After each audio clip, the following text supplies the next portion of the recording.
अस्सलाम वालेकुम गाइस। उम्मीद है आप सब खैरियत से होंगे। हेल्पिंग माइंड के चैनल में खुश आमदीद। आज की इस वीडियो में हम न्यूरो डेवलपमेंटल डिसऑर्डर्स को ब्रीफली समझेंगे। तो अभी तक अगर आपने हमारा चैनल सब्सक्राइब नहीं किया तो सबसे पहले इसको सब्सक्राइब करें ताकि आने वाली वीडियोस आप तक पहुंच सके। हम इसके बाद डीएसएम के तमाम डिसऑर्डर्स के बारे में डिफरेंट वीडियोस के अंदर डिस्कस करेंगे। तो आज हम शुरुआत करते हैं न्यूरो डेवलपमेंटल डिसऑर्डर्स के बारे में। हम ये तमाम डिसऑर्डर्स DSM-5 TR के मुताबिक यहाँ पे डिस्कस करेंगे। और इसके मुताबिक न्यूरो डेवलपमेंटल डिसऑर्डर्स वो हालत होती है जो बचपन के शुरुआती दोनों में शुरू होती है। ये डिसऑर्डर्स ब्रेन डेवलपमेंट को इफ़ेक्ट करते हैं, जिसकी वजह से लर्निंग, कम्युनिकेशन, बिहेवियर या मोटर स्किल्स में मुश्किलात पैदा होती हैं। इस ग्रुप के अंदर डिफरेंट तरह के डिसऑर्डर्स पाए जाते हैं जो कि हम आगे चल के फर्दर डिस्कस करेंगे। इसकी एक ख़ास बात यह है कि सिम्टम्स बचपन में ही नज़र आना शुरू हो जाते हैं और बहुत सारे केसेस में ये चीज़ें अडल्टहुड तक रहती हैं। हालांकि उनकी शक्ल या टाइम या उनकी कंडीशन डिफरेंट हो सकती है। इस वीडियो के अंदर कोई चीज़ आपको समझ में ना आए या कन्फ्यूजन हो तो आप कमेंट सेक्शन में पूछ सकते हैं। और नेक्स्ट आप कौन से डिसऑर्डर के बारे में जानना चाहते हैं वो भी हमें अपने कमेंट में करके ज़रूर बताएं। टाइम को ज़ाया ना करते हुए हम चलते हैं आज की वीडियो की तरफ। डीएसएम के अंदर हर डिसऑर्डर को एक कोड दिया गया है। जब हम डायग्नोसिस करते हैं, रिपोर्ट कंपाइल करते हैं, तो हमें जस्ट नाम नहीं, हमें उस कोड के साथ उस डायग्नोसिस को मेंशन करना होता है। बेसिकली उसकी हम अगर डिफाइन करें तो condition with onset during the developmental period. बच्चे की डेवलपमेंटल पीरियड के दौरान कोई भी ऐसी कंडीशन हो, उसको हम डेवलपमेंटल डिसऑर्डर कहेंगे। जैसे कि उसके अंदर क्या हो, एम्पेयरमेंट हो पर्सनल चीज़ों के अंदर, सोशल और एकेडमिक, उसके साथ ऑक्यूपेशनल फंक्शनिंग। जैसे कि पर्सनल लाइफ के अंदर वो डिस्टर्ब है, पर्सनल लाइफ की चीज़ों को प्रॉपर नहीं कर पा रहा। इसी तरह सोशल लाइफ में सोशल सोसाइटी से इंटरेक्शन नहीं कर पा रहा, बच्चों से इंटरेक्शन नहीं कर पा रहा, एकेडमिक में परफॉर्म नहीं कर पा रहा, या जो उसकी ऑक्यूपेशनल या उसकी जो कोई भी इस तरह की स्किल जो कि डेली लाइफ के अंदर यूटिलाइज होती है, उस फंक्शनिंग को प्रॉपर तरीके से नहीं कर पा रहा, तो देन हम उसको न्यूरो डेवलपमेंटल डिसऑर्डर्स कंसिडर कर सकते हैं।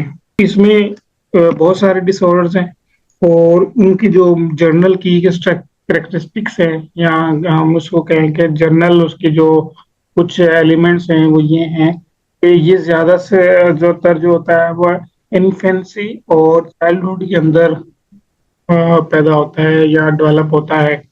मतलब ये बच्चों में ज्यादातर होता है और अक्सर ये जो है वो एडल्टहुड में भी आ जाता है।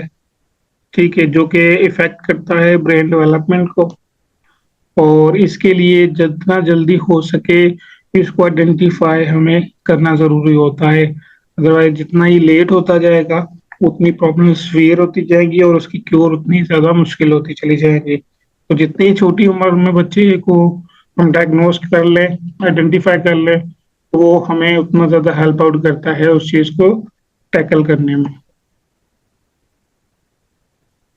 अच्छा, इसके अंदर जो क्लासिफिकेशन है कि न्यूरो डेवलपमेंटल डिसऑर्डर में कौन कौन से डिसऑर्डर शामिल हैं। सबसे पहले इसमें intellectual disability, communication disorders, autism spectrum disorder, ADHD, attention deficit hyper activity disorder जिसे हम कहते हैं, और स्पेसिफिक लर्निंग डिसऑर्डर और मोटर डिसऑर्डर्स। ये थे 6 तरह के डिफरेंट डिसऑर्डर्स होते हैं जो कि हम न्यूरो डेवलपमेंटल डिसऑर्डर्स में कंसिडर करते हैं। सबसे पहले है इंटेलेक्चुअल डिसऑर्डर, ID कहते हैं इसको। और पहले के जो DSM थे इसको, इसमें उसके अंदर जो है ये मेंटल रिटार्डेशन या MR कहा जाता था, लेकिन DSM-5 TR के अंदर इसका नाम इंटेलेक्चुअल डिसेबिलिटी रखा गया है। ये जो है वो अडेप्टिव फंक्शनिंग जो है उसके ऊपर बेस करता है, जो बच्चे की अडेप्टिव फंक्शनिंग जो होती हैं। और इसके जो कोर सिम्टम्स होते हैं वो उसके अंदर इंटेलेक्चुअल फंक्शनिंग में डेफिसिट्स होते हैं या प्रॉब्लम्स होती हैं, जैसे कि रीजनिंग डिफिकल्टीज, बच्चे रीजनिंग नहीं कर पाता, प्रॉब्लम सॉल्विंग नहीं कर पाता, किसी भी तरह का छोटा या बड़ा किसी भी तरह का प्रॉब्लम सॉल्विंग डेली लाइफ के अकॉर्डिंग जो होती है वो नहीं कर पाता।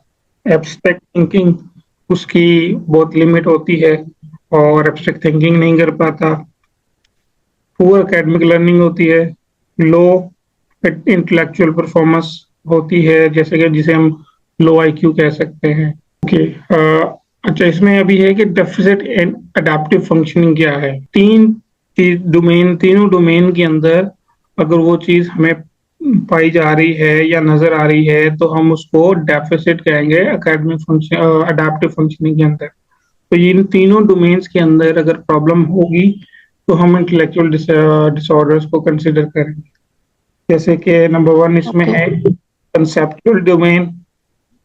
कंसेप्चुअल डोमेन में आ जाती है language delay, poor reading, writing and math, और limited understanding of time and money. बच्चे की जो बोलना, जो अक्सर बच्चे देर से सीखते हैं, माइलस्टोन दूसरे भी डिले हो सकते हैं इसमें, और साथ में उसकी रीडिंग राइटिंग और मैथ्स वगैरह जो होंगे वो बहुत ज्यादा जो है वो बिलो एवरेज होंगे एज पर एज।